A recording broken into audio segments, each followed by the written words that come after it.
Nous allons lire Psaume 116, on commence par là. J'ai un court message, mais un message bien, un message béni pour toi. Nous sommes en Psaume 116, le verset 12.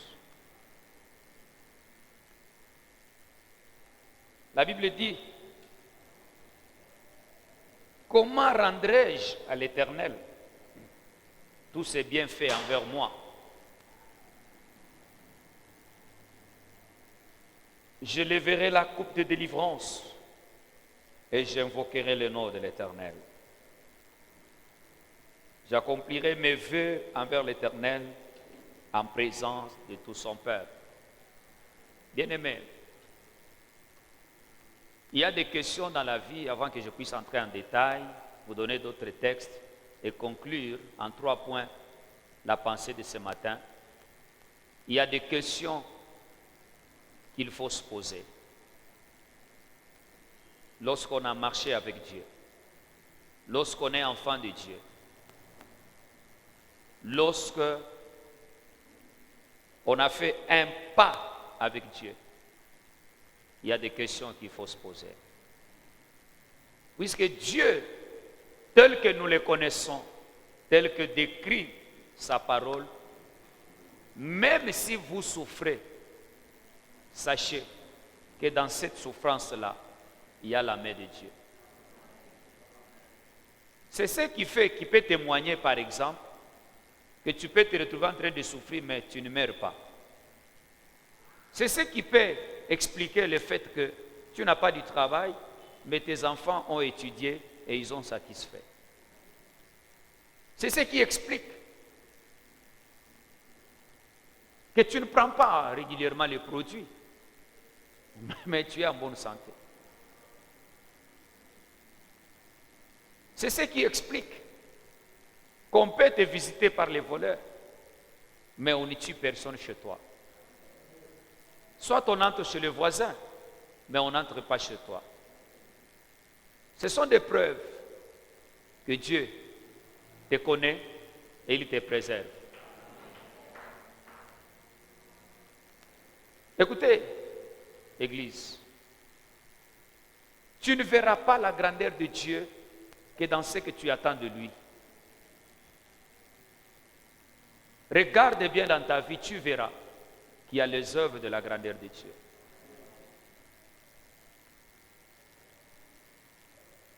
Ici, je ne vois pas un homme de Dieu en train de vouloir faire les bilans de ce que Dieu a fait. Non. Ce que Dieu a fait ne peut pas être oublié, ne peut pas être ignoré. Ici, c'est un homme qui a regardé, oui, il s'est rendu compte que réellement, Dieu a fait tellement dans ma vie. Et qui se pose une seule question. Qui se pose une seule question. Maintenant, moi, que rendrai-je? Qu'est-ce que je vais retourner à ces dieux-là? Si tu ne te poses jamais cette question, non. À partir d'aujourd'hui, commence à te la poser. Ce n'est pas une question qu'il faut se poser seulement à la fin de l'année. Même après 1 mois, après 3 mois, tu peux régulièrement te poser la question. Que rendrai-je à l'Éternel pour ses bienfaits? Lorsque tu constates qu'il y a tellement de choses que Dieu a réalisées dans ta vie, qu'il a fait pour notre pays, il faut te poser la question maintenant, à ton tour, qu'est-ce que tu dois rendre à Dieu? C'est comme ça que cet homme se pose la question. Que rendrai-je à l'Éternel? Que rendrai-je à l'Éternel? Vous savez, dans la marche avec Dieu, il ne faut pas être cupide. Oui, c'est bien d'espérer toujours, puisque la gloire que Dieu nous accorde, c'est une gloire de gloire en gloire, un succès qui prospère, qui avance.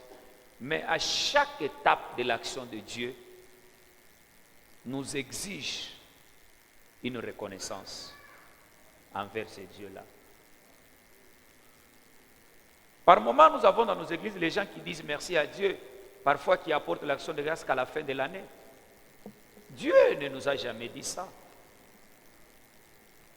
Quand tu vis un miracle au mois de janvier, comme là on est au mois de janvier, et je suis certain qu'avant la fin de ce mois, Dieu peut te visiter. Dieu n'est pas que le Dieu de décembre. Il peut te visiter au mois de janvier, il peut te visiter au mois de février. Mais tu n'attendras pas au mois de décembre pour rendre à Dieu un culte de reconnaissance. Tu n'attendras pas au mois de décembre pour dire Seigneur merci, non. À chaque action de Dieu doit correspondre notre reconnaissance. Bien-aimé, je voudrais, avant toute chose, que ce texte soit gravé en toi. Quand tu dors, quand tu marches, quand tu manges, quand tu vis, quand tu bénis le Seigneur, quand tu réfléchis sur l'amour de Dieu dans ta vie, avec tes enfants, ton mari, vous êtes là, dites-vous, posez-vous cette question. Qu'est-ce que nous pouvons rendre à Dieu? Qu'est-ce que nous pouvons rendre à Dieu? Quand vous êtes en couple, ayez l'habitude de vous mettre ensemble et d'examiner la grâce de Dieu dans votre vie et de parler à deux. De parler à deux. De vous poser la question, que devons-nous faire pour Dieu?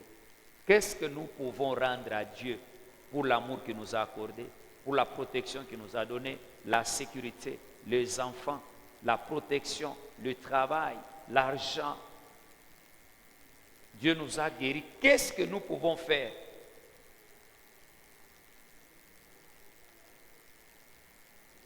Quelqu'un a dit un jour qu'il craignait de demander cela à sa femme puisqu'il savait que sa femme choisissait toujours des grandes choses qu'il fallait rendre à Dieu. Alors il a commencé à l'éviter. Il a commencé à donner des actions de grâce sur lui-même seulement. Quand il y a quelque chose qu'il faut donner à l'église, il craint de demander à sa femme qu'est-ce que nous pouvons dire à Dieu, puisque la femme peut lui dire Amen. Non, il ne faut jamais avoir peur de dire merci à Dieu. Même s'il faut lui retourner tout ce qui vient de lui, il faut le lui retourner, puisque quand il va te retourner encore, il va te le retourner au sang. Que Dieu soit béni. Deuxième texte. Nous sommes en Genèse chapitre 6. Genèse chapitre 6. Écoutez ce que la Bible dit au verset, je lis seulement le verset 14. Fais-toi une arche de bois de gopher. Tu disposeras cette arche en cellule et tu l'enduiras de poids en dedans et en dehors. La phrase qui m'intéresse, c'est ce que Dieu a dit à Noé, fais-toi une arche. Fais-toi une arche. Amen, amen. Fais-toi une arche.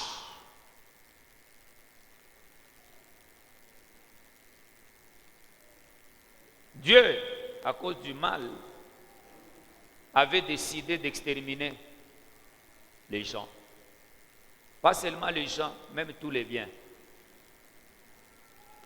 Mais il s'est fait, à ce moment-là, quelqu'un avait trouvé grâce aux yeux de Dieu.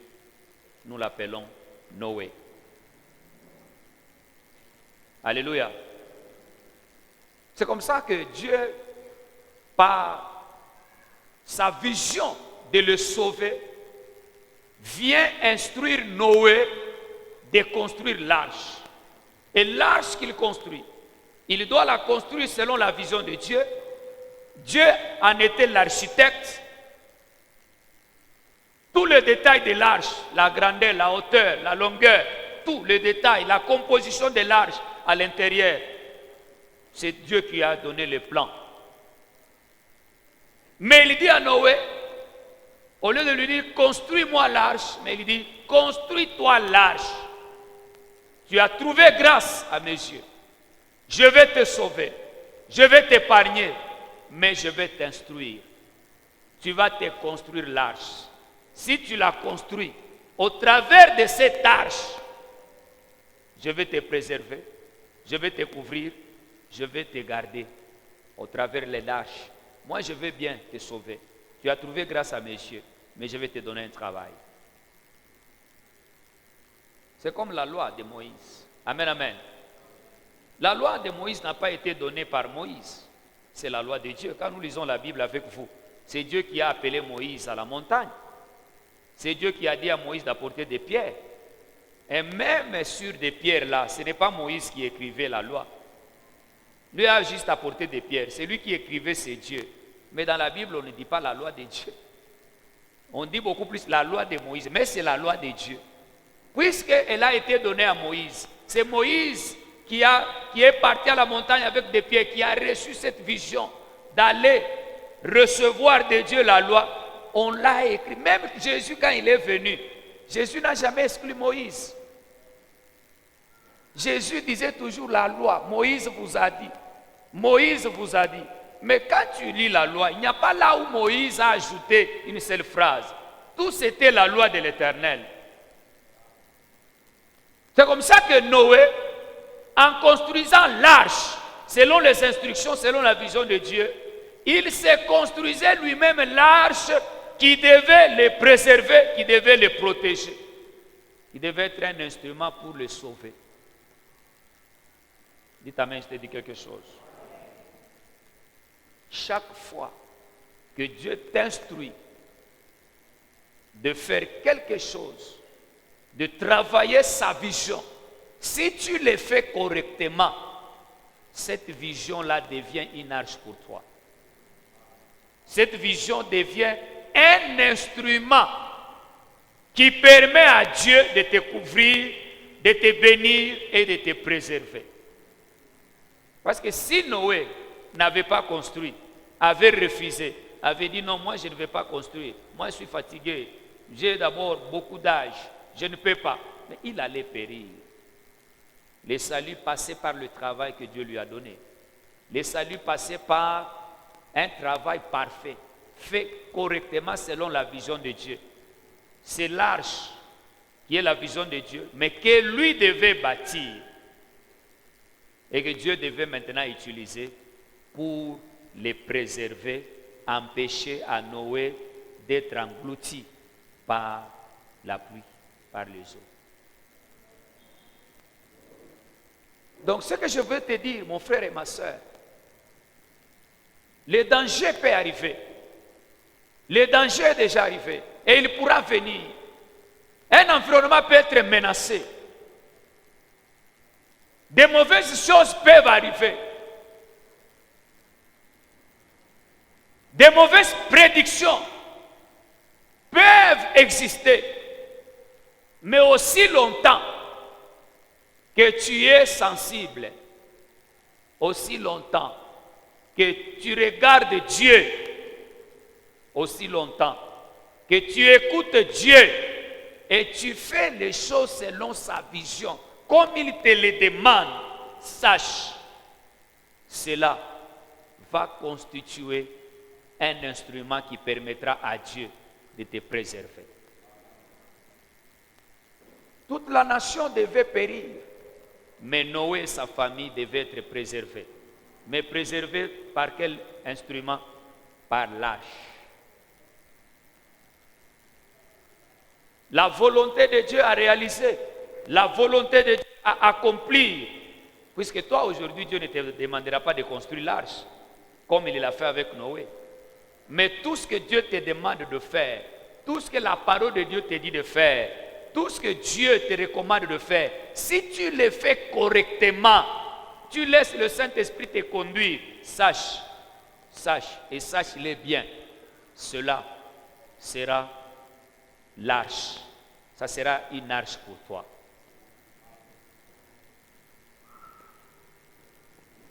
Et ce que j'aime, avant de passer au deuxième point, c'est quoi? C'est que l'arche, c'est la vision de Dieu. C'est d'ailleurs Dieu qui a cité l'arche dans sa bouche. C'est Dieu qui en est l'architecte, qui a donné le détail, qui a même déterminé le bois qui devait construire l'arche.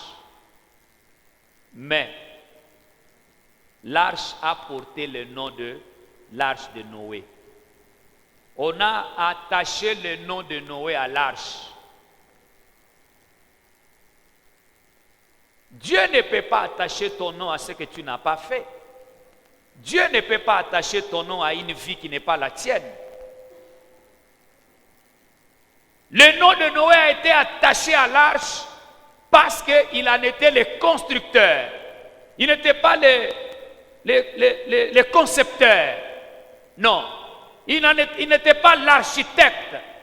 Il était le constructeur. Il a construit selon le modèle, selon le plan de Dieu. Et son nom, puisqu'il était le constructeur, a été attaché à l'arche. Et on l'a appelé l'arche de Noé. Bien-aimé, tu ne peux pas vivre et manquer des choses, des événements, des circonstances auxquelles est attaché ton nom.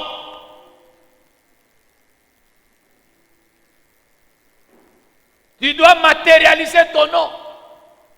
Tu dois faire exister ton nom. Et comment tu peux faire exister ton nom? C'est au travers la construction, la pratique ou l'exécution de la volonté de Dieu dans ta vie de manière particulière. Tu ne peux pas passer dans ce monde sans rien faire pour Dieu.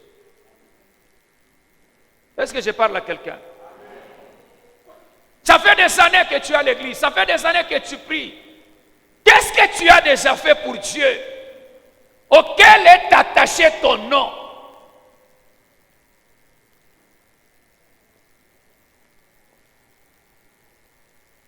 Dieu ne peut pas attacher ton nom à la chair ici pendant que ce n'est pas toi qui l'avais acheté. Dieu ne peut pas attacher ton nom même à un baffle, ou même à un micro. Non. Si ce n'est pas toi qui l'avais acheté.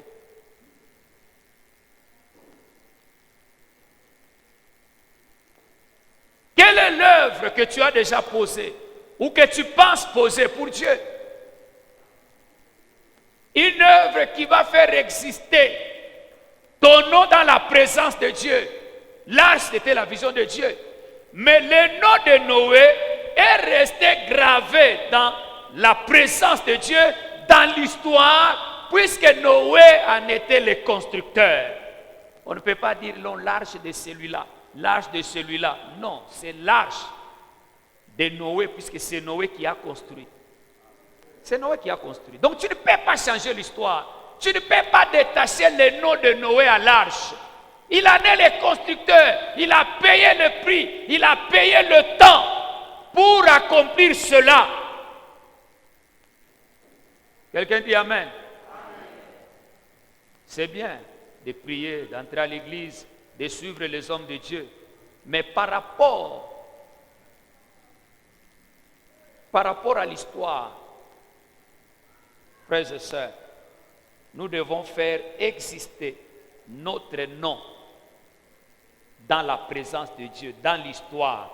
Car il y a même certaines bénédictions qui viendront dans notre vie ou dans la vie de nos enfants à cause de notre nom qui a existé dans la présence de Dieu par rapport à ce que nous avons fait ou que nous pouvons faire pour Dieu.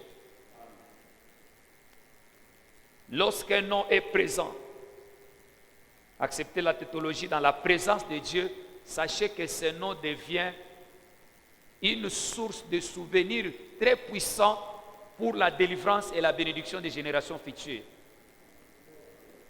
Si Mephibosheth a quitté le débat, c'est à cause d'un nom. Un nom qui était gravé dans la vie de David. Un nom qui ne pouvait pas s'effacer dans la vie de David. C'était le nom de Jonathan. Le nom de Jonathan a été gravé. David, quand vous lisez la Bible, David a posé deux grands actes dans sa vie de reconnaissance. Première reconnaissance, il a commencé avec Dieu. 2 Samuel chapitre 7. David, lorsqu'il est devenu roi, la première des choses, il a pensé à Dieu. Le Dieu là qui l'a pris dans la brousse. Dieu là qui l'a ramassé, qui a changé son odeur. Le Dieu là qui l'a préservé devant l'ours et le lion.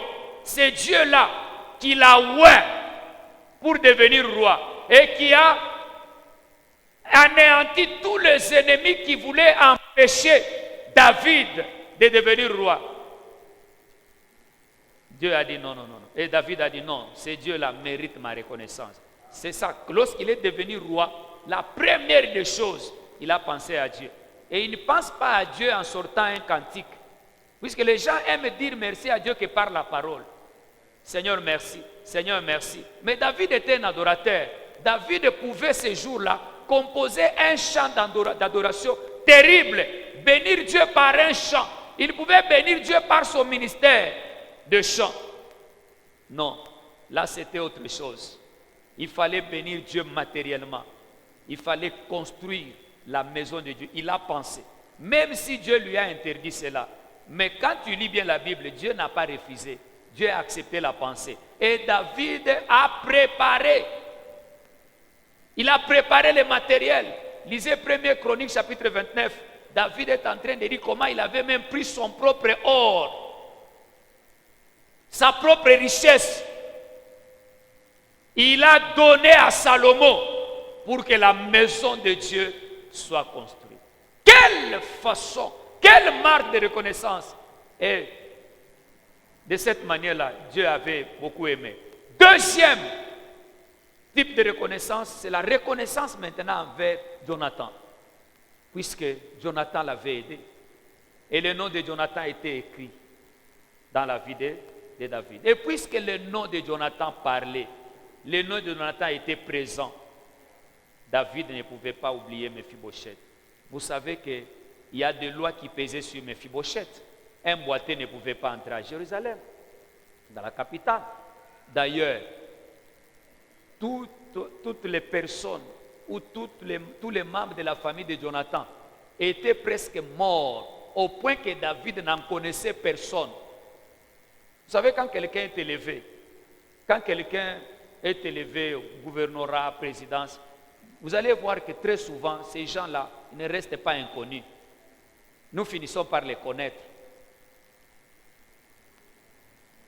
Mais les gens de la famille de Jonathan sont tellement morts qu'on ne savait même pas s'il y avait un survivant. Ce n'est pas facile. Amen. Dites amen, je vous dis quelque chose. Tu sais, il y a des gens qui peuvent mourir. C'est seulement sur l'avenir qu'on sait que là-bas il y a deuil et ça s'arrête là. Les amis d'enfance, les amis de l'école. Mais il y a d'autres personnes, quand elles meurent, en tout cas tous les pays doivent savoir que telle personne est décédée. Il y a des deuils qui sont connus partout. S'il y a la mort dans la famille du roi, dans la famille du président, ça se saura. Comme quelqu'un d'autre peut mourir par rapport à son niveau, il manque de popularité. Donc, les gens de la famille de Saül, quand ils mouraient, en tout cas, c'était des morts connus, qu'en tout cas, dans cette famille-là, il n'y avait personne. C'est pourquoi David commence à demander, est-ce qu'il y a encore quelqu'un? Est-ce qu'il a regardé dans le répertoire? En tout cas, non. Mais il y avait Mephibosheth. Vous voyez, puisque le nom de Jonathan parlait, le nom était présent. Ça communiquait la vie. Ça a été un moyen, un support pour communiquer la vie à Mephibosheth, pour le déplacer, le faire sortir de Lo-Débar, l'amener dans la capitale. Pas seulement l'amener. Jonathan n'avait pas comme avantage seulement revenir dans la capitale. Et Mephibosheth n'avait pas comme avantage seulement venir dans la capitale. Mephibosheth n'avait pas comme avantage seulement manger avec le roi. Amen, amen. Puisque manger c'est bien, mais ce n'est pas tellement un grand avantage. Si on t'approche à la présidence ou bien au gouvernorat seulement pour manger, tu pars à 12h, tu manges. Tu pars le soir, tu manges. Qu'est-ce que tu vas gagner? À part devenir en bonne santé et avoir bonne mine. Mais ce n'est pas ça seulement que Mephibosheth a bénéficié. Mephibosheth a été fait patron. On a pris les biens de son père Saül, de son grand-père, les biens de Jonathan. On lui a donné, on lui a même donné des travailleurs. Donc il est devenu chef. C'est pourquoi je vous ai toujours dit le verset qui dit Dieu tire le pauvre de la poussière et les fait asseoir avec les grands.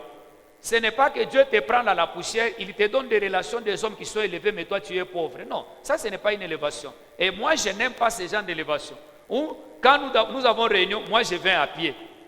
Nous mangeons et puis vous me donnez le transport. Vous êtes des boss, vous avez des entreprises, vous avez des véhicules. Ça ce n'est pas l'élévation ça. L'élévation dont la Bible parle, c'est que Dieu te prend.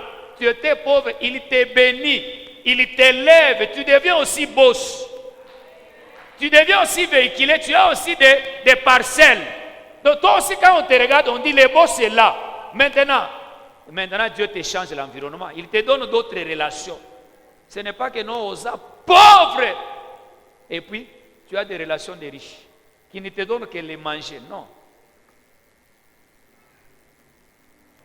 Amen, amen. Le nom de Jonathan a été une bénédiction pour Mephibosheth. Le nom. C'est vrai, Dieu connaissait Noé. Dieu a préservé Noé. Mais le fait qu'il a construit l'arche, il a éternisé son nom dans la présence de Dieu. Le fait que c'est lui qui a bâti l'arche, son nom a été attaché à l'arche. Son nom est resté attaché à l'histoire. Il ne faut pas accepter de vivre et de passer et de faire passer son nom. L'unique moyen de faire exister et éterniser son nom, c'est de poser les œuvres. Sinon, le jour que tu passes avec ton nom et tu pars. Comment éterniser son nom dans la présence de Dieu? Comment éterniser son nom dans l'histoire? C'est de poser des œuvres. J'ai vu des gens dans cette ville. On commence à construire leur église. Quelqu'un se lève, il dit non, je vais construire moi-même.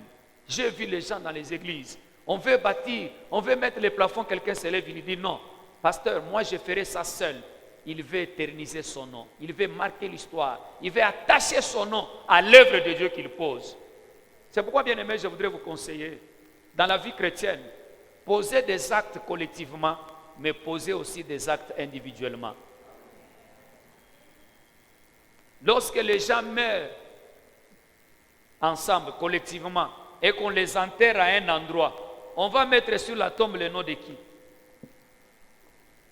Hein?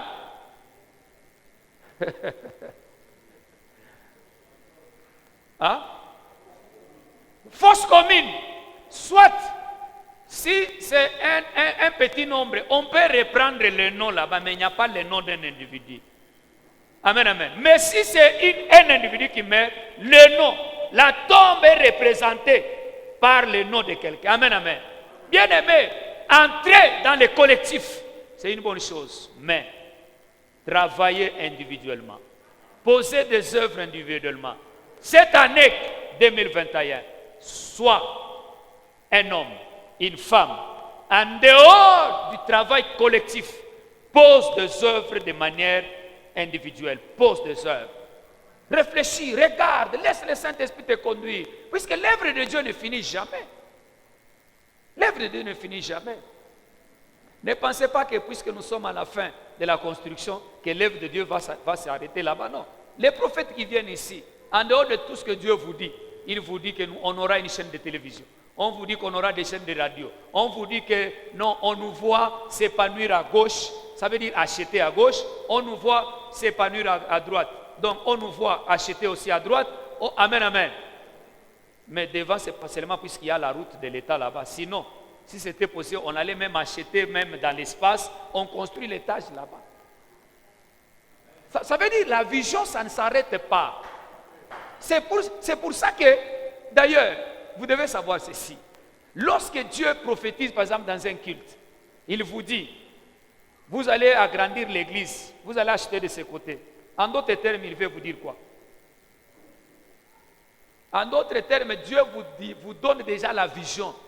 Dieu est en train de vous dire, commencez déjà à envisager cela, commencez déjà à travailler, à chercher l'argent pour agrandir la vision selon que je viens de vous la communiquer et moi je vais vous soutenir. Donc il ne faut pas attendre une telle prophétie, les bras croisés. Ah non, Dieu a dit. Hein. Non, vous savez bien aimé, je dois vous dire la vérité. Dans cette œuvre ici de Dieu, amen, amen, dans l'œuvre de Dieu ici, c'est vrai, Dieu peut toucher quelqu'un, il vient nous donner un véhicule, Dieu peut toucher quelqu'un, il nous donne le terrain, mais ce n'est pas ça la vision que j'ai toujours eue. La vision que j'ai toujours eue, c'est Dieu nous bénit, il te bénit, nous avons les moyens, nous achetons. Nous achetons. Je n'aime pas ce ministère-là de gratuité. Où tu es là, c'est la gratuité. Non, j'aime le ministère où je travaille. là où je mérite des choses. C'est vrai que dans les mérites, là, Dieu peut toucher quelqu'un, il te donne. Ce n'est pas un péché. Mais quand Dieu nous dit que nous allons agrandir l'église, c'est que Dieu nous donne sa vision. Dieu nous dit, dans vos épargnes, là, dans vos moyens, dans votre travail, là, dans ce que vous gagnez, commencez déjà à penser à mon œuvre. Quelqu'un dit Amen. Donc il ne faut pas vous attendre à ce que ces prophéties-là vont se réaliser. Dieu est souverain. Mais il ne faut pas vous attendre à ce qu'un jour, nous serons ici, nous voyons les papas de la parcelle ici venir dire, non, quand j'ai dormi, Dieu m'a dit de vous donner la parcelle. Non, il ne faut jamais vous attendre à ça. Il ne faut jamais vous attendre à ça. Amen, amen. Dites amen bien. Quand Dieu te dit, il prophétise sur ta fille, non, je vois un bon mariage. Non, Dieu va te donner un homme de Dieu. Est-ce que le matin, puisque Dieu a dit, tu vas prendre ta fille là, tu vas chercher un homme de Dieu célibataire, tu lui dis, comme la prophétie est venue, allez, prends, moi je te la donne. Je n'ai pas besoin de la dot, magambo, tout soit moi, soit là. Hein? J'aime ta façon de me regarder. Tu es tellement concentré que ça me plaît. Que Dieu te bénisse. Bien-aimé, retiens ceci avant que je passe au deuxième point. Quand tu poses des œuvres de manière individuelle, tu éternises ton nom dans la présence de Dieu, dans l'histoire. Et tu permets à ce que tu fais pour Dieu devienne un canal pour Dieu, soit de te protéger, de te couvrir, soit de te bénir.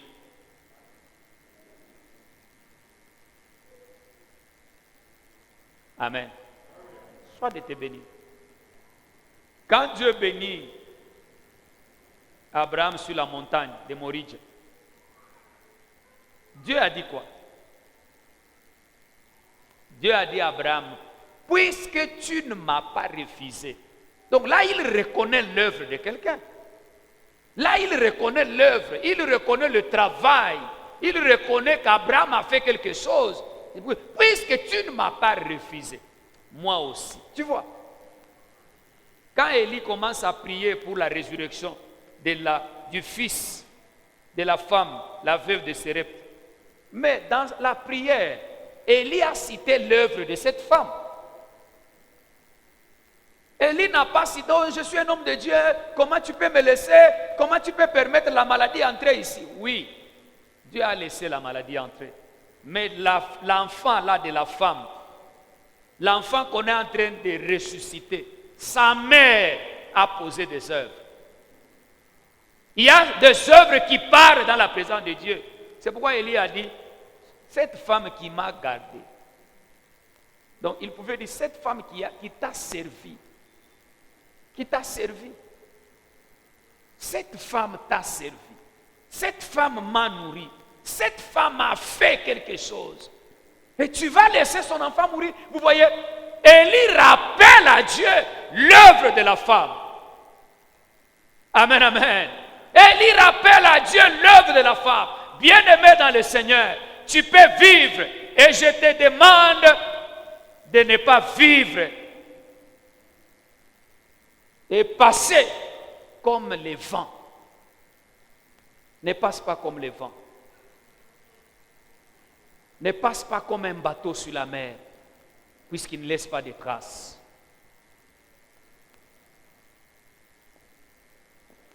Tu dois laisser les œuvres. Il y a des choses qui doivent parler de toi. C'est très important. Deuxième chose. Amen, amen. Nous sommes en Genèse. Rapidement.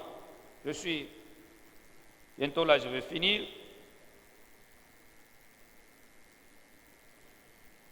Genèse chapitre 8, le verset 17. La pluie est tombée, les gens sont morts. Maintenant, l'arche est arrivée sur la montagne d'Ararat. Et puis, Dieu a fait sécher l'eau. L'arche est descendue maintenant sur la terre. Il fallait maintenant que Noé puisse sortir. Après avoir passé beaucoup de jours, beaucoup de mois dans l'arche.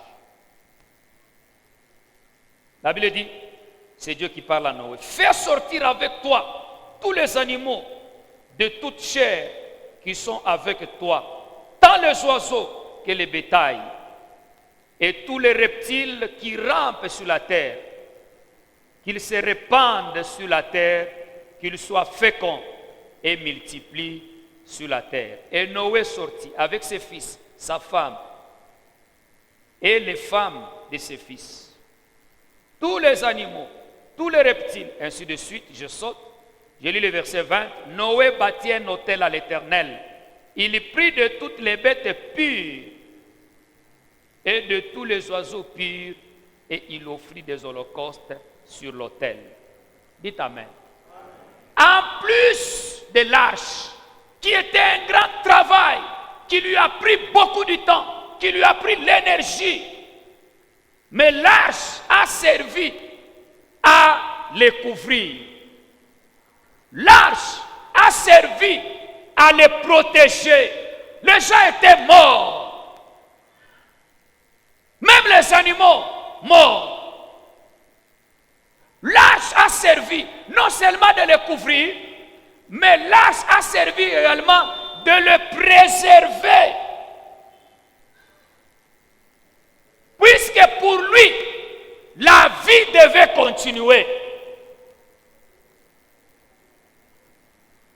Même dans l'arche, la mort ne pouvait pas arriver. Même une maladie ne pouvait pas entrer. Protégés de l'extérieur et de l'intérieur. Parce qu'ils sont préservés. C'est une portion de gens que Dieu a gardé pour qu'à partir de cette portion-là, que le monde continue à exister, que les hommes continuent à exister sur la terre. Dieu les a préservés. L'arche, même quand il y avait les eaux sur la terre, plus il y avait les eaux, plus l'arche était transportée. Les eaux qui ont tué les autres, mais à cause de l'arche, ces eaux ont permis à l'arche de Noé d'être toujours au-dessus. Et puisque la pluie continuait à tomber, Noé était protégé et d'en haut et d'en bas. Maintenant, l'arche a servi même de transport. Puisque l'arche, le Saint-Esprit l'a conduit dans un environnement où Noé devait vivre là-bas, fonder sa famille avec sa femme et ses enfants. L'arche les a transportés là-bas. Quel travail exceptionnel. Quelle grâce, quelle faveur, protégé. Tu sais, Dieu t'a protégé l'année passée. Et je t'informe que Dieu va encore te protéger. Dieu va encore te protéger. Dieu va te préserver. Amen, amen. Tu es la réserve de l'Éternel. Tu es préservé par Dieu. Maintenant, lorsqu'ils arrivent, la Bible dit, quand Dieu a ordonné qu'ils sortent, Noé a bâti l'autel. En plus de construire l'arche, après le déluge, il bâtit l'autel. Pour dire merci à Dieu. Dites Amen, je te dis quelque chose. Bien-aimé, ne transforme pas, retiens bien cette phrase. Ne remplace jamais l'autel ou l'action de grâce par la raison qui a permis à Dieu de te sauver ou de te bénir. Je reprends ça et puis j'explique ça. Ne remplace pas l'autel ou l'action de grâce par la raison même qui a permis à Dieu de te sauver ou de te bénir. Noé était juste aux yeux de Dieu. Et c'est cette justice-là qui a fait qu'il a trouvé grâce aux yeux de Dieu et que Dieu est venu lui communiquer la vision de bâtir l'arche. Mais ce n'était pas une excuse. Cette justice-là ne remplaçait pas l'action de grâce. Cette justice-là ne l'empêchait pas de bâtir, de construire l'arche. Puisque si Dieu lui a dit de construire l'arche, il y a quand même une raison, non? La Bible dit, il a trouvé grâce au Dieu de Dieu puisqu'il était juste. C'était une raison. C'était une raison. Mais cette raison-là n'était qu'un support pour trouver grâce et maintenant pour recevoir l'instruction de construire l'arche. Mais quand il est sauvé par l'arche, au moyen de l'arche, il bâtit l'autel. Il n'a pas dit non, j'étais déjà juste. Dieu a vu mon cœur. Dieu a fait ça à cause de ça. J'avais fait ça, c'est pourquoi Dieu a fait ça. Non. Chaque action de Dieu, chaque nouvelle action de Dieu nous exige la reconnaissance. Amen, amen. Non, Dieu m'a sauvé puisque j'avais fait ça. Oui, tu avais fait ça. Dieu s'est servi de ça pour te couvrir, pour te préserver, pour te bénir. Mais après qu'il t'ait délivré, après qu'il t'ait guéri, il attend encore un autel. Il attend l'action de grâce. Tu dois poser encore l'œuvre. Mais Noé pouvait dire, mais je suis fatigué. D'abord, l'arche ici, j'ai beaucoup travaillé. Amen, amen. J'ai beaucoup travaillé, ça m'a pris du temps. Mais il pouvait se contenter de ça. Il ne s'est pas contenté de ça. Il a pris les animaux purs, il a bâti un autel. Pour dire merci à Dieu. Apprenez à bâtir les autels qui s'appellent l'action de grâce. Pour dire merci à Dieu. Amen, amen. Bien-aimés, apprenez. Ce n'est pas Dieu qui est venu dire à Noé, Noé, maintenant que tu es sorti. D'ailleurs, quand vous lisez bien la Bible, lorsque Dieu ordonne à Noé de sortir, Dieu prononce même la bénédiction. Donc il pouvait déjà, à partir de ces paroles de bénédiction, dire, non, Dieu m'a déjà béni en quittant l'arche. Donc Noé a été béni en quittant l'arche. Ça ne suffisait pas. Ce que Dieu a fait était tellement grand que ça ne pouvait pas passer inaperçu. Ne faites jamais passer inaperçu les œuvres de Dieu dans votre vie. Écoutez, frères et sœurs, les gens peuvent ignorer ce que Dieu fait dans votre vie, mais vous-même n'ignorez jamais cela. Les gens ne vivent pas avec vous. Vous êtes témoins de tout ce que Dieu fait dans votre vie. Vous êtes témoins de tout ce que Dieu fait, n'est-ce pas? Donc c'est à vous de poser des actes. C'est à vous de dire merci à Dieu. C'est à vous de matérialiser vos paroles d'action de grâce. Puisque Dieu lui a dit, sors de l'arche. Et puis Dieu a dit, il a dit quoi? On est au verset là 17, il a dit, sors avec tous les animaux, les reptiles qui rampent, qu'ils se répandent sur la terre, qu'ils soient féconds et multiplient sur la terre. Amen, amen. Frères et sœurs, quand il a bâti l'autel, maintenant la Bible dit, Dieu ayant senti l'odeur, je voudrais d'abord vous dire ceci. Dieu, dans la Bible, s'exprime parfois comme un homme. Il donne des exemples comme un homme. Dieu parfois parle de sa main, de ses jambes. Dieu parfois dans la Bible on parle de son dos. Tout ça c'est pour nous faire comprendre en réalité. Sinon si Dieu ne pouvait pas nous parler de lui de cette manière-là, on n'allait pas même à 1% comprendre Dieu. Puisqu'en fait Dieu n'est pas un homme. Dieu c'est un esprit. Et mais puisque Dieu nous a créé à son image et à sa ressemblance, Dieu nous fait beaucoup comprendre comme s'il avait la forme de l'homme. C'est pourquoi la Bible vous dit par exemple que non, Dieu, il a le ciel comme trône, il a la terre comme marchepied. Et puis si c'est vraiment la forme d'un homme, c'est quel type d'homme qui a toute la terre ici, c'est seulement ses marchepieds et qui a le ciel comme trône. Donc c'est seulement ici qui... Amen, amen. Donc c'est terrible. Si Dieu ne pouvait pas donner ces petits détails, je vous dis, Dieu, personne n'allait le comprendre. C'est pourquoi j'ai toujours dit, même quand nous regardons au ciel, nous nous disons, là c'est là qu'il y a Jésus, c'est là qu'il y a sa maison. Moi j'ai toujours dit ceci, tout ça pour Dieu c'est une manière de nous faire comprendre, c'est une manière d'amener notre regard, de regarder que là-bas, oui il y a quelqu'un, puisqu'en réalité, Dieu n'est pas dans ce qu'il a créé. Dieu n'est pas dans ce qu'il a créé. Ça ne peut pas les contenir. Le ciel a été créé par Dieu. La terre a été créée par Dieu. Et ça ne peut pas contenir Dieu. Tout ce que Dieu a créé est inclus en lui.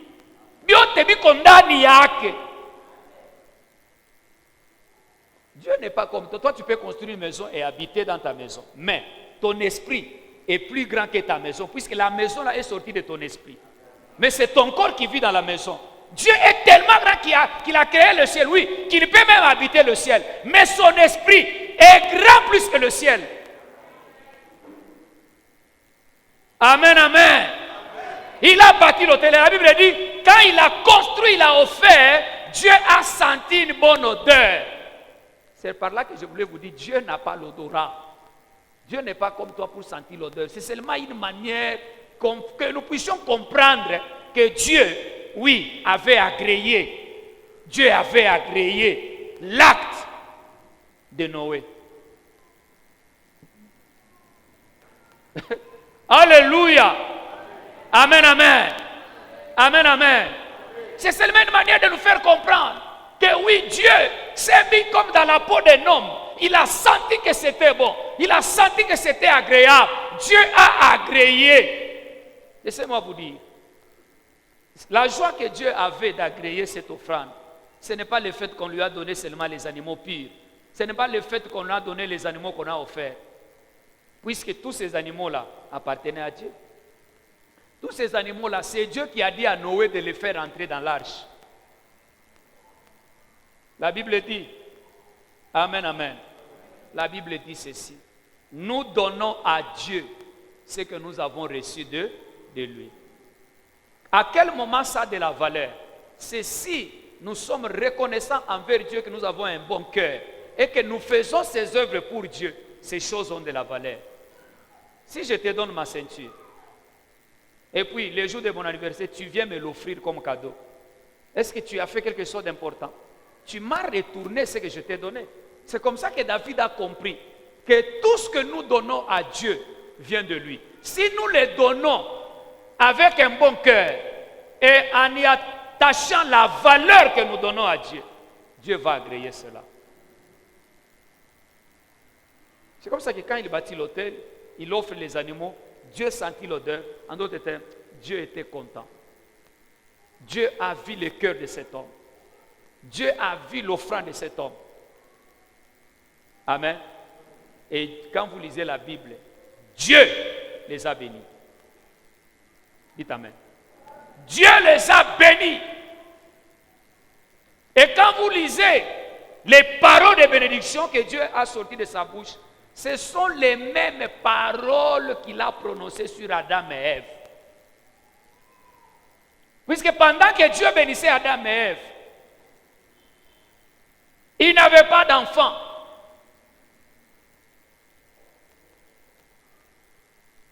Le monde était encore comme il était créé.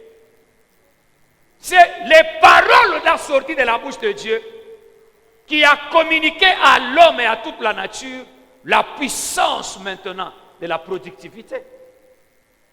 Ce sont les paroles là que Dieu a déclarées qui ont rendu maintenant les organes de l'homme et de la femme productifs.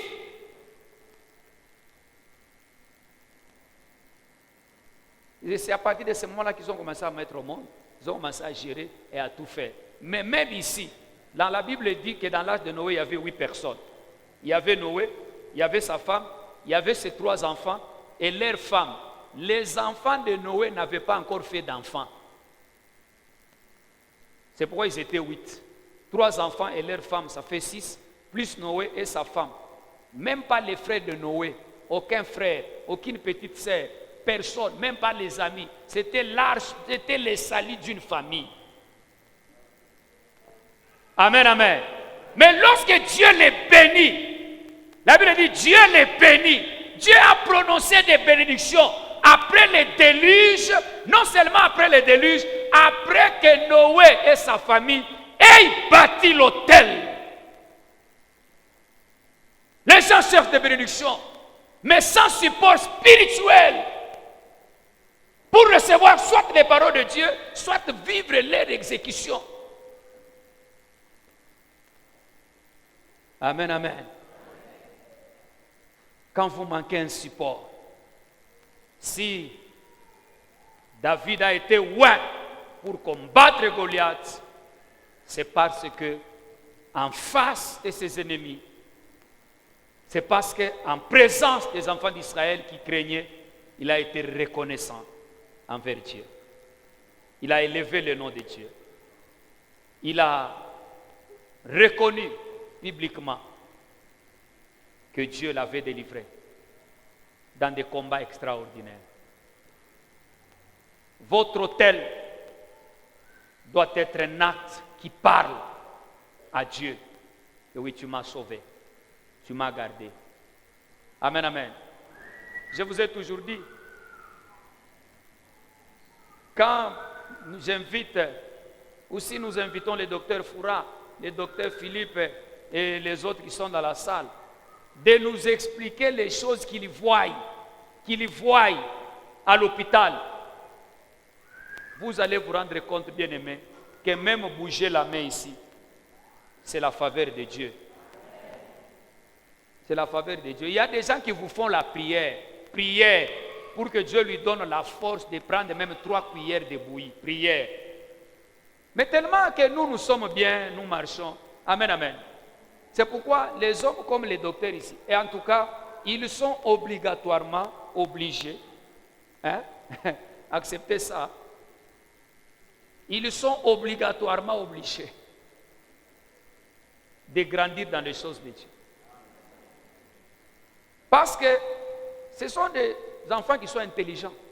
D'abord, l'intelligence, ils sont intelligents.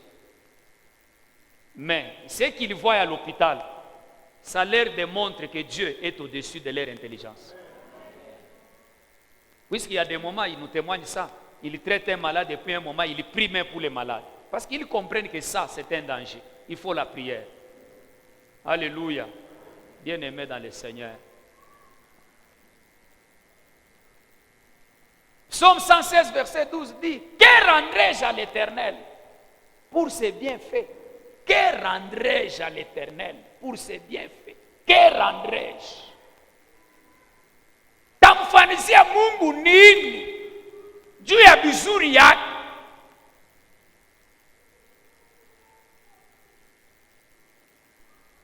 C'est la question que tu dois te poser. Je termine par le 3e point. Quand il a bâti l'autel, amen, et que Dieu l'a béni, quand vous lisez maintenant Genèse chapitre 10, je lis seulement le 1er verset et le verset, attendez, verset 10, d'abord le 1er, chapitre 10. Voici la postérité des fils de Noé. Alléluia. Amen. Oh, tout ce temps, la Bible n'a jamais parlé de la postérité des fils. Puisque les enfants de Noé n'avaient pas d'enfants. Ils étaient mariés, mais ils n'avaient pas d'enfants. En plus d'être sauvés, en plus d'être épargnés, en plus d'être transportés dans un nouveau environnement, pour une nouvelle vie, pour recommencer à vivre et avancer, à percer. Alléluia. Dieu a donné maintenant aux enfants de Noé une postérité. Ces enfants qui n'avaient pas d'enfants, à cause de la bénédiction, Dieu leur a donné des enfants. En d'autres termes, Dieu les a bénis, Dieu a accompli ses paroles. De la même manière qu'il a accompli cela avec Adam et Ève, Dieu a accompli ses paroles de bénédiction dans la vie de Noé et de ses enfants. La bénédiction a touché les enfants de Noé, ils ont mis au monde, ils ont eu des enfants. Maintenant écoutez, le 32e verset. Amen. Ou bien je lis à partir du verset 31. Écoute bien. Ce sont là les fils de Sem, selon leur famille, selon leur langue, selon leur pays, selon leur nation. Maintenant verset 32. Telles sont les familles des fils de Noé, selon leur génération, selon leur nation, et c'est d'eux que sont sorties les nations qui se sont répandues sur la terre après les déluges, à cause de la bénédiction. Mais la bénédiction là avait un support. Amen, amen. La bénédiction là avait un support.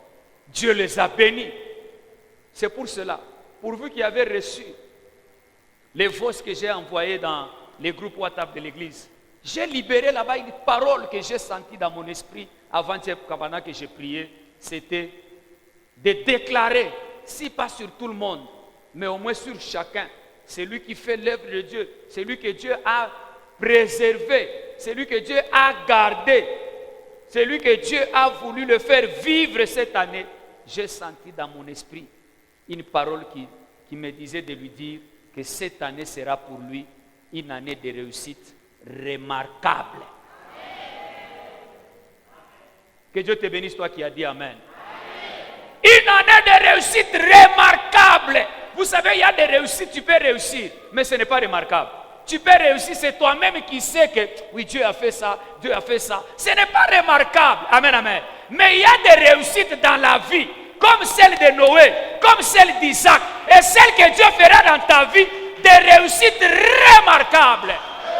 Ah, si tu dis Amen, que le Dieu que je viens de te prêcher puisse te faire réussir de manière remarquable. Regarde ton voisin, dis-lui, si tu marches avec Dieu, tu réussiras de manière remarquable. Ah, cette année, je réussirai de manière remarquable.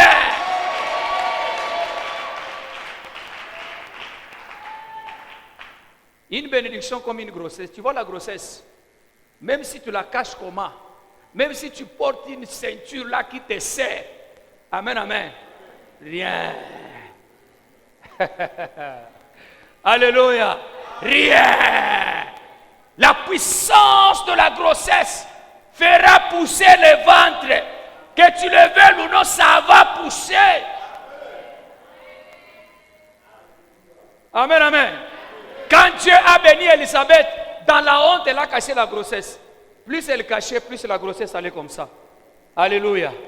6 mois après, amen, amen. Nabi manangai.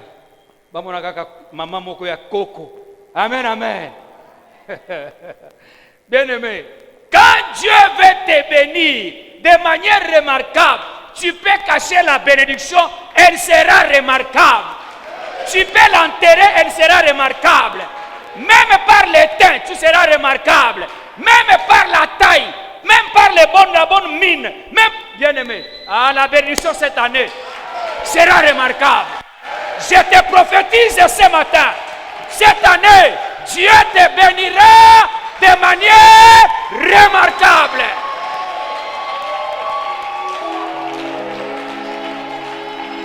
Alléluia. Ça ne dépend pas de ta force, ça ne dépend pas de ton intelligence, ça ne dépend pas de tes qualités. Quelle est la qualité qu'Isaac avait pour être béni de manière remarquable?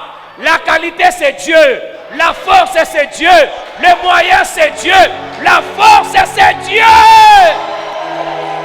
Donnez-moi un amen de bien, donnez-moi un amen de vigueur.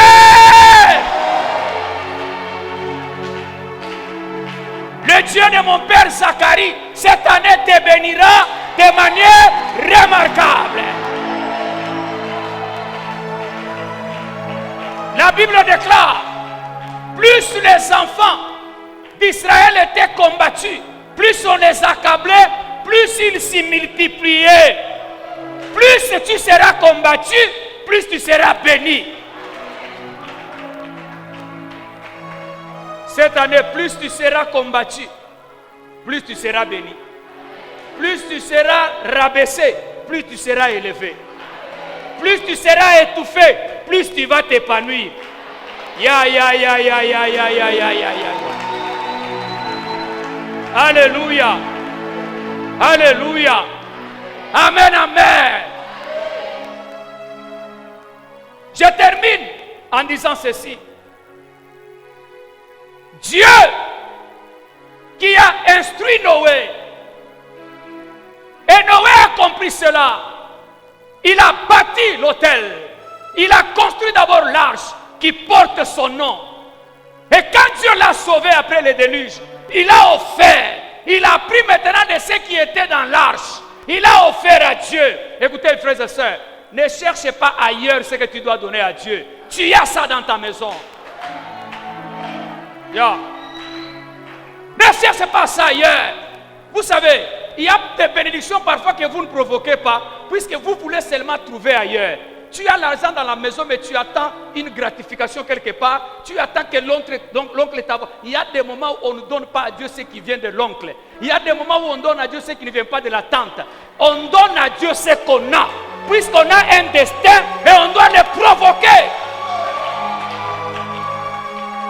Aucun homme ne peut manquer ce qu'il doit donner à Dieu. Si tu manques l'argent, tu as les habits. Si tu n'as pas les habits, tu as les biens de valeur. Si tu n'as pas les biens de valeur, tu as même un téléphone, tu as une montre, tu as l'argent qui peut sortir de ta maison et qui peut provoquer une bénédiction. Une bénédiction que personne ne pourra arrêter. Tu t'amènes, je te dis quelque chose. Tu sais, j'ai compris ceci en lisant ces textes la nuit. Tout ce que Dieu fait de bien dans notre vie est une victoire sur quelque chose. Tu es aujourd'hui en vie, c'est une victoire sur la mort.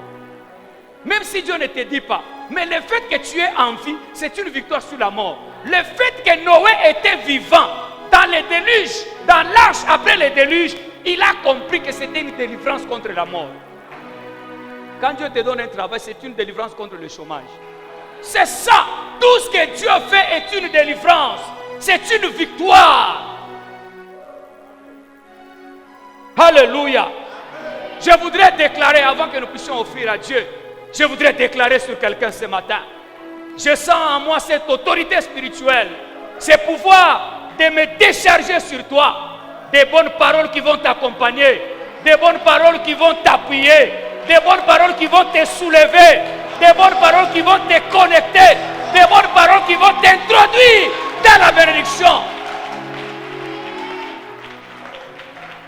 Amen, amen. Des bonnes paroles. Ce n'est pas beaucoup. Même si j'ai déclaré une parole, ça va t'affecter. Ça va t'impacter. Tu réussiras à cause de cette parole. Tu avanceras à cause de cette parole. Cette année ne sera plus la même. Ça sera une année différente de toutes les années.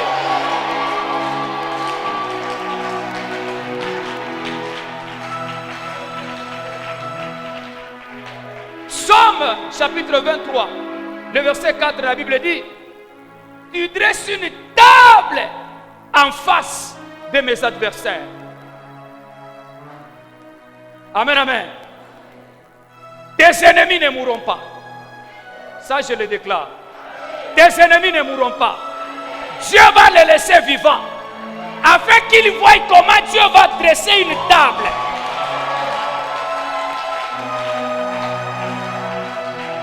Dieu va te bénir bibliquement. Il va te bénir de manière spectaculaire.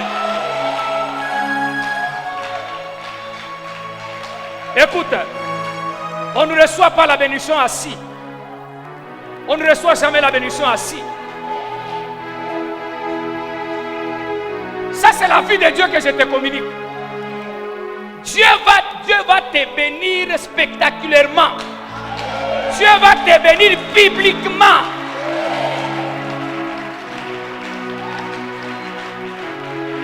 Dieu va dresser une table. Dieu va dresser une table. Ya, ya, ya, ya, ya, ya. Laisse-moi te dire, la table que Dieu va dresser, c'est différent de la table que David a dressée. Si David pouvait dresser une table, où un homme comme Mephibosheth aussi pouvait manger, mais ici je t'annonce que lui qui est plus grand que David,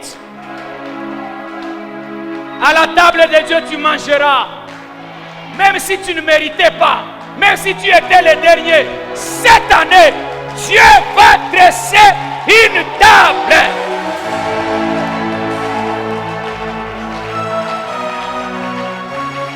Alléluia. Vous savez, quand je venais, je me disais, mais ici dans notre pays, donc pour avoir un poste, il faut faire un parti politique. Puisqu'on a comme l'impression que les postes sont partagés selon les partis politiques. Écoutez, spirituellement, je brise cette réalité-là. Même sans être dans un parti politique, Dieu te bénira. Dieu te bénira. Dieu va dresser une table. Dieu va t'approcher à ta table. Regarde ton voisin, dis-lui, Mungu atakuwekea meza hii année. Ya.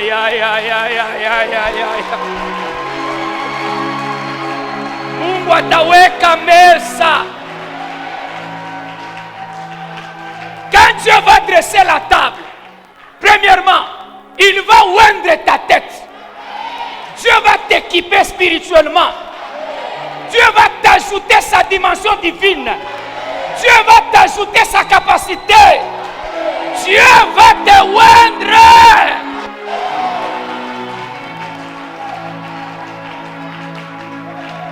Deuxièmement, Dieu va remplir ta coupe. Ta bénédiction sera débordée. Tu seras béni de manière remarquable. Tu réussiras de manière remarquable. Tu monteras de manière remarquable. Tu achèteras de manière remarquable. Tu construiras de manière remarquable.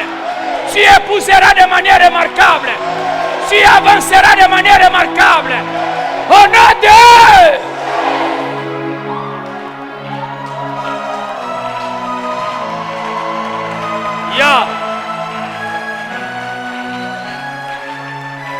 tu seras béni de manière remarquable.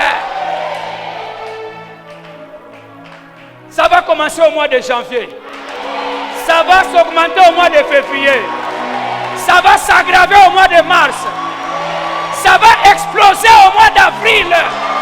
Ah, dis Amen.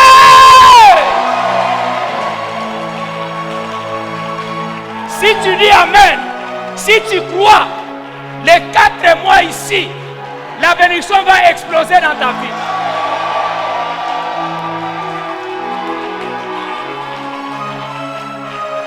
Tes ennemis seront là, puisque la table que Dieu dresse, ça te sert de support pour manger et ça sert de frontière entre toi et les ennemis. J'annonce une frontière spirituelle entre toi et les sorciers de ta famille. J'annonce une frontière entre toi et les ennemis de ta vie. J'annonce une frontière.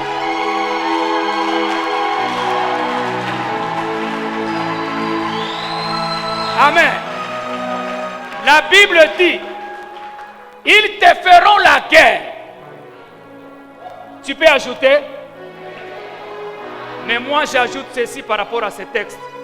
Tes ennemis te verront, mais ils ne te toucheront pas.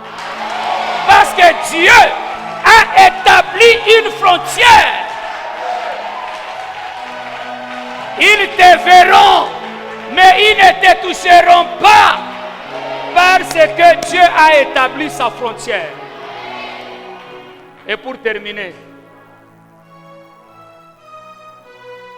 Dieu qui a béni Noé est le même. Si le nom d'un homme a marqué l'histoire et que lui-même est déjà parti, mais il y a un nom dont son auteur n'est pas dans la tombe. Cet homme s'appelle Jésus-Christ de Nazareth.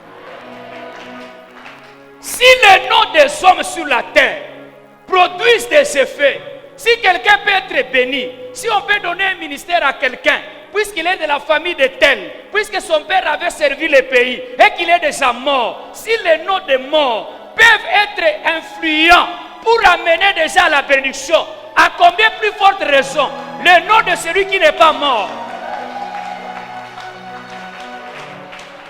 Hein? À combien plus forte raison le nom de celui qui n'est pas mort? C'est pourquoi je te déclare ce matin, au nom de Jésus, tu réussiras. À cause de Jésus, tu avanceras. À cause de Jésus, tu vivras la bénédiction. Bien. Rebo Shandarabo Shaka. Retunderebo Shakaya.